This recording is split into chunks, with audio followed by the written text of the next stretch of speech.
Terlalu kosong untuk menginginkan saya mengambil umpan ini tidak semudah itu, Xiao Yan mencibir sejak mendekati jangkauan kota bintang 1000, Xiao Yan tidak pernah menghadapi pengepungan dan penindasan Taiksu lagi.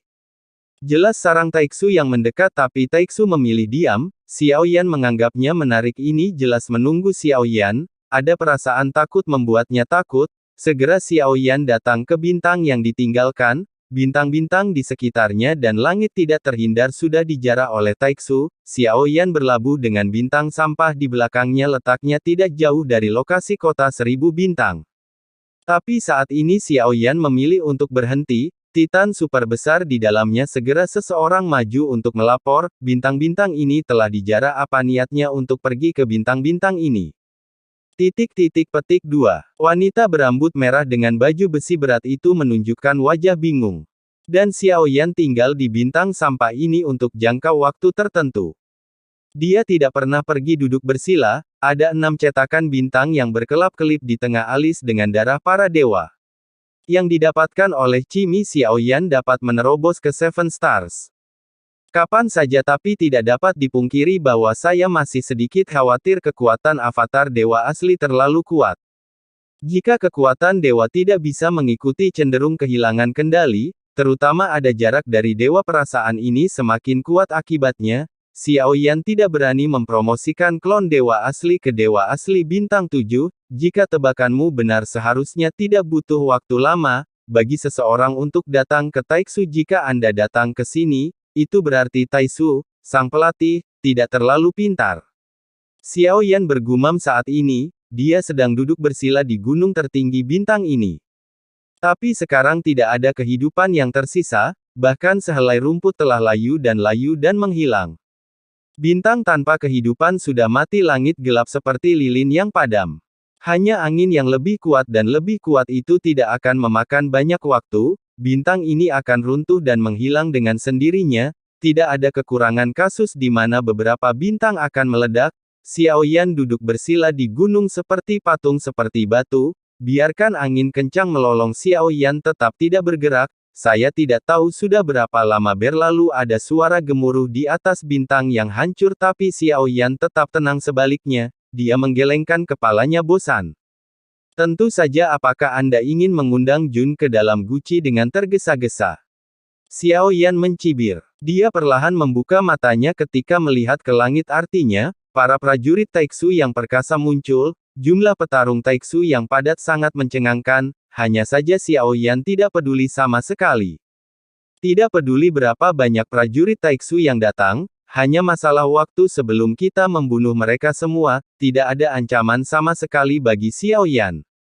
Kali ini mereka membawa Taiksu, sinar pemadam mengaum hancurkan langsung gunung tertinggi dan termegah tempat Xiao Yan berada, tiba-tiba abu balok terus membombardir seluruh bintang gemetar bumi runtuh dan menghilang, seolah-olah mereka sudah lama ingin menghancurkan Xiao Yan berkeping-keping seperti gunung ini.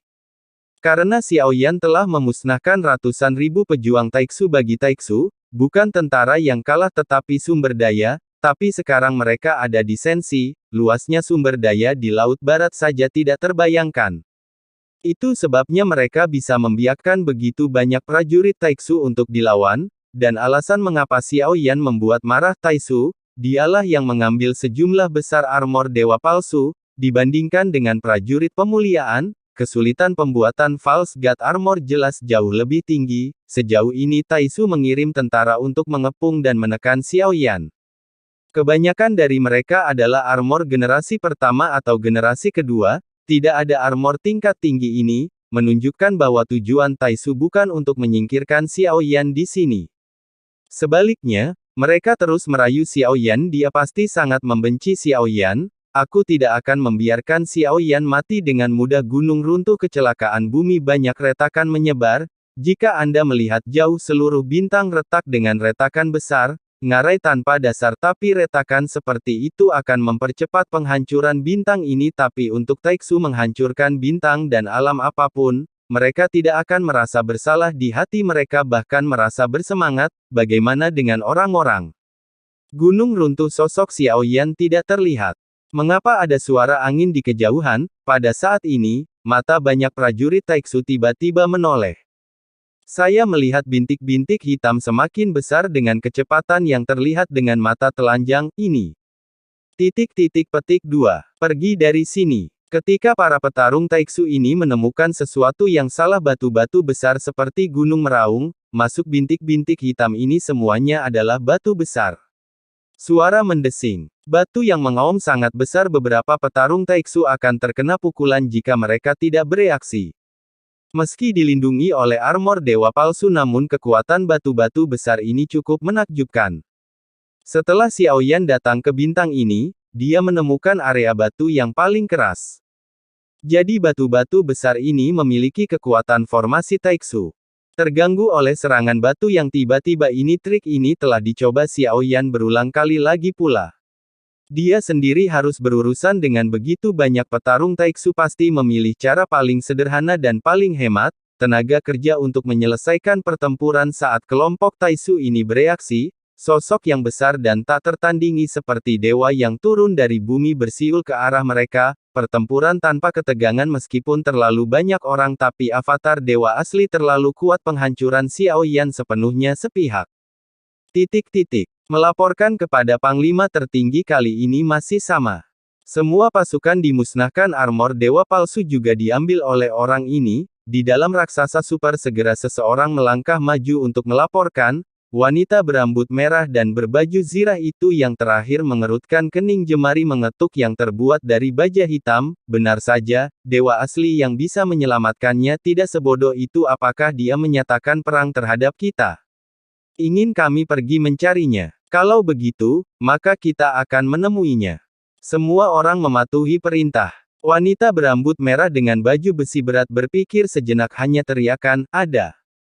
Pindahkan Taiksusen, bunuh orang ini."